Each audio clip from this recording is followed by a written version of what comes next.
Hey guys, it's Ron here. So the new firmware update came out. One of the things it was going to fix is the weak video signal. Also, I've noticed in a bunch of Facebook forums and whatever and whatnot that a lot of people were having issue getting that distance. So they were getting 2-3 miles tops. I got 3.61 on the original firmware. I updated the firmware today, and my hopes is to actually break the 4-mile mark. So in this video, I did another range test today, and you're going to see exactly how far I got. So without further ado, here comes the range test.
Alright guys, so as you've seen, the Evo did its thing. We hit the 4-mile mark.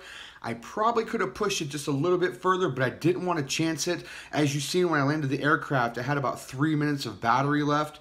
So guys, if you want to get this Evo, you want to place that order, go ahead and click the link below. It goes right to DroneWorks' website. Great place to get your drone from. They're going to have plenty of batteries in stock here in the next few days.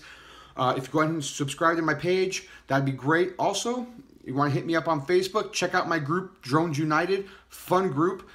Guys, thanks for watching, happy flying, and take it easy.